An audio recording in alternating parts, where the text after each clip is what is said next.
ಮಹಾಶಿವರಾತ್ರಿಯಂದು ರಾಶಿಗನುಸಾರ ಶಿವಲಿಂಗಕ್ಕೆ ಈ ವಸ್ತು ಅರ್ಪಿಸಿದರೆ ಶಿವಾನುಗ್ರಹ ಪ್ರಾಪ್ತಿ. ನಾಳೆ ಮಹಾಶಿವರಾತ್ರಿ ಹಬ್ಬವನ್ನು ಆಚರಿಸಲಾಗುವುದು. ಈ ದಿನ ನಿಮ್ಮ ರಾಶಿಗೆ ಅನುಗುಣವಾಗಿ ಶಿವಲಿಂಗಕ್ಕೆ ಕೆಲವು ವಸ್ತುಗಳನ್ನು ಅರ್ಪಿಸುವುದರಿಂದ ಶಿವನ ಅನುಗ್ರಹಕ್ಕೆ ಪಾತ್ರರಾಗಬಹುದಾಗಿದೆ. ಇದರ ಬಗ್ಗೆ ಸಂಪೂರ್ಣ ಮಾಹಿತಿ ಇಲ್ಲಿದೆ.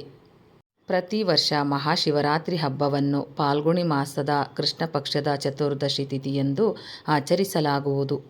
ಈ ವರ್ಷ ನಾಳೆ ಅಂದರೆ ಫೆಬ್ರವರಿ 26ರ ಬೆಳಗ್ಗೆ 11:08ಕ್ಕೆ ಕೃಷ್ಣ ಪಕ್ಷದ ಚತುರ್ದಶಿ ತಿಥಿ ಆರಂಭವಾಗಲಿದೆ. ಫೆಬ್ರವರಿ 27ರ ಬೆಳಗ್ಗೆ 8:54ಕ್ಕೆ ಮುಕ್ತಾಯವಾಗಲಿದೆ. ಹಾಗಾಗಿ ಇದೇ ಫೆಬ್ರವರಿ 26ರಂದು ಮಹಾಶಿವರಾತ್ರಿ ಹಬ್ಬವನ್ನು ಆಚರಿಸಲಾಗುವುದು. ಈ ದಿನ ಶಿವ ಮತ್ತು ಪಾರ್ವತಿ ದೇವಿಯ ವಿಶೇಷ ಕೃಪೆಗೆ ನೀವು ಪಾತ್ರರಾಗಬಹುದು ಎಂದು ಹೇಳಲಾಗುತ್ತದೆ. ಮಹಾಶಿವರಾತ್ರಿಯಂದು ಶ್ರದ್ಧಾಭಕ್ತಿಯಿಂದ ಉಪವಾಸವನ್ನು ಆಚರಿಸುವುದರಿಂದ ನಿಮ್ಮ ದೊಡ್ಡ ಸಂಕಷ್ಟಗಳೆಲ್ಲವೂ ನಿವಾರಣೆಯಾಗುವುದು ಎಂದು ಹೇಳಲಾಗುತ್ತದೆ. ಈ ಅವಧಿಯಲ್ಲಿ ಶಿವಲಿಂಗಕ್ಕೆ ನಿಮ್ಮ ರಾಶಿಗನುಸಾರವಾಗಿ ಪೂಜೆ ಮತ್ತು ಅರ್ಚನೆಯನ್ನು ಮಾಡುವುದರಿಂದ ಶುಭ ಫಲಗಳ ಪ್ರಾಪ್ತಿಯಾಗುವುದು ಎಂದು ಹೇಳಲಾಗುತ್ತದೆ. ಈ ದಿನ ಶಿವಲಿಂಗವನ್ನು ಪೂಜಿಸುವುದರಿಂದ ವ್ಯಕ್ತಿಗೆ ಧನ ಸಂಪತ್ತಿನ ಪ್ರಾಪ್ತಿಯಾಗುವುದು ಮತ್ತು ಎಲ್ಲ ರೀತಿಯ ದೋಷಗಳು ದೂರವಾಗುವುದು.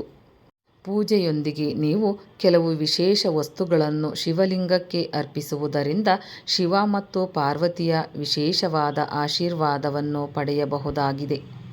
ಹಾಗಾಗಿ ಈ ಶಿವರಾತ್ರಿ ಹಬ್ಬದ ಶುಭ ಸಂದರ್ಭದಲ್ಲಿ ಶಿವಲಿಂಗಕ್ಕೆ ನಿಮ್ಮ ರಾಶಿಗೆ ಅನುಸಾರವಾಗಿ ಯಾವೆಲ್ಲ ವಸ್ತುಗಳನ್ನು ಅರ್ಪಿಸುವುದರಿಂದ ಒಳಿತಾಗುವುದು ಎಂದು ತಿಳಿದುಕೊಳ್ಳಲು ಈ ಲೇಖನವನ್ನು ಕೊನೆಯವರೆಗೆ ತಪ್ಪದೇ ತಿಳಿದುಕೊಳ್ಳಿ. ಮೇಷರಾಶಿ. ಮೇಷರಾಶಿಗೆ ಸೇರಿದ ಜನರು ಈ ಮಹಾಶಿವರಾತ್ರಿಯ ಶುಭ ಸಂದರ್ಭದಲ್ಲಿ ಶಿವಲಿಂಗಕ್ಕೆ ಬಿಲ್ವಪತ್ರೆಯಿಂದ ಅಭಿಷೇಕವನ್ನು ಮಾಡುವುದು ಉತ್ತಮ. ಶಿವಲಿಂಗಕ್ಕೆ ಬಿಲ್ವಪತ್ರೆಯನ್ನು ಅರ್ಪಿಸುವುದರಿಂದ ಶಿವನು ಪ್ರಸನ್ನನಾಗುತ್ತಾನೆ ಮತ್ತು ನಿಮ್ಮ ಎಲ್ಲ ರೀತಿಯ ಆಸೆ ಆಕಾಂಕ್ಷೆಗಳು ಪೂರ್ಣಗೊಳ್ಳುತ್ತವೆ ಎಂದು ಹೇಳಲಾಗುತ್ತದೆ. ವೃಷಭ ರಾಶಿ. ಜ್ಯೋತಿಷ್ಯ ಶಾಸ್ತ್ರದ ಪ್ರಕಾರ ವೃಷಭ ರಾಶಿಗೆ ಸೇರಿದ ಜನರು ಶಿವಲಿಂಗಕ್ಕೆ ಹಾಲಿನೊಂದಿಗೆ ನೀರನ್ನು ಅರ್ಪಿಸುವುದರಿಂದ ಒಳಿತಾಗಲಿದೆ. ಜೊತೆಗೆ ಶಿವನಿಗೆ ಬಿಳಿ ಬಣ್ಣದ ಹೂವನ್ನು ಅರ್ಪಿಸುವುದು ಉತ್ತಮ. ಈ ವಸ್ತುಗಳನ್ನು ಶಿವಲಿಂಗಕ್ಕೆ ಅರ್ಪಿಸುವುದರಿಂದ ನೀವು ಮಹಾದೇವನ ವಿಶೇಷ ಆಶೀರ್ವಾದವನ್ನು ಪಡೆಯಬಹುದಾಗಿದೆ.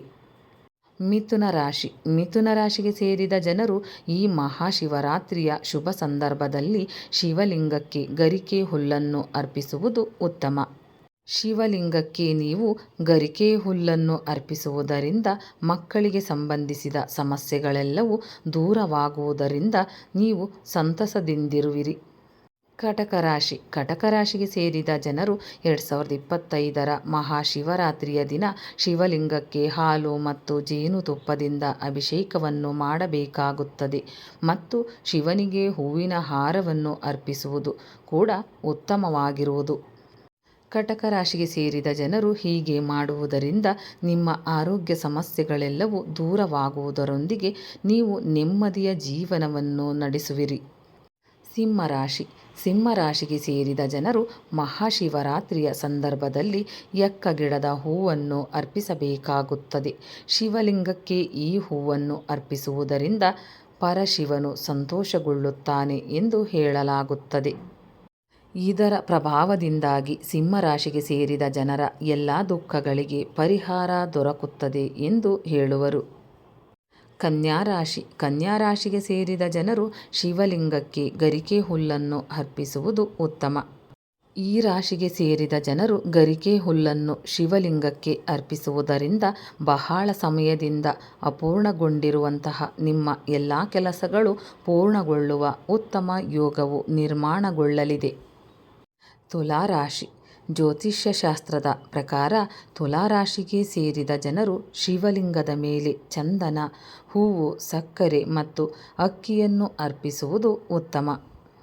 ಈ ರಾಶಿಗೆ ಸೇರಿದ ಜನರು ಈ ವಸ್ತುಗಳನ್ನು ಶಿವಲಿಂಗಕ್ಕೆ ಅರ್ಪಿಸುವುದರಿಂದ ಬಹಳಷ್ಟು ಶುಭ ಫಲಗಳ ಪ್ರಾಪ್ತಿಯಾಗುವುದು ಎಂದು ಹೇಳಲಾಗುತ್ತದೆ. ವೃಶ್ಚಿಕ ರಾಶಿ. ವೃಶ್ಚಿಕ ರಾಶಿಗೆ ಸೇರಿದ ಜನರು ಶಿವಲಿಂಗಕ್ಕೆ ಕೆಂಪು ಚಂದನ ಮತ್ತು ಕರವೀರದ ಹೂವನ್ನು ಅರ್ಪಿಸಬೇಕಾಗುತ್ತದೆ. ವೃಶ್ಚಿಕ ರಾಶಿಗೆ ಸೇರಿದ ಜನರು ಶಿವಲಿಂಗಕ್ಕೆ ಈ ವಸ್ತುಗಳನ್ನು ಅರ್ಪಿಸುವುದರಿಂದ ನಿಮ್ಮ ವೃತ್ತಿ ಜೀವನದಲ್ಲಿ ಅಂದುಕೊಂಡಂತಹ ಶುಭ ಫಲಗಳ ಪ್ರಾಪ್ತಿಯಾಗುವುದು ಎಂದು ಹೇಳಲಾಗುತ್ತದೆ. ಧನುರಾಶಿ.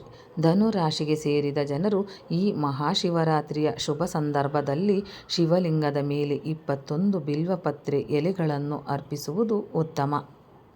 ಈ ಎಲೆಗಳನ್ನು ಶಿವಲಿಂಗಕ್ಕೆ ಅರ್ಪಿಸುವುದರಿಂದಾಗಿ ಧನುರಾಶಿಗೆ ಸೇರಿದ ಜನರ ಎಲ್ಲ ಸಮಸ್ಯೆಗಳು ದೂರವಾಗುವುದು ಎಂದು ಹೇಳಲಾಗುತ್ತದೆ. ಮಕರ ರಾಶಿ. ಮಕರ ರಾಶಿಗೆ ಸೇರಿದ ಜನರು ಶಿವಲಿಂಗದ ಮೇಲೆ ಸಾಸಿವೆ ಅಥವಾ ಎಳ್ಳಿನ ಎಣ್ಣೆಯನ್ನು ಅರ್ಪಿಸಬೇಕಾಗುತ್ತದೆ. ಇದರೊಂದಿಗೆ ಶಮ್ಮಿ ಮರದ ಹೂಗಳನ್ನು ಸಹ ಮಕರ ರಾಶಿಯವರು ಅರ್ಪಿಸಬೇಕು. ಇದರಿಂದಾಗಿ ಈ ರಾಶಿಗೆ ಸೇರಿದ ಜನರು ತಮ್ಮ ಜೀವನದಲ್ಲಿ ಸಮೃದ್ಧಿಯನ್ನು ಹೊಂದುವ ಶುಭ ಯೋಗ ದೊರಕುವುದು.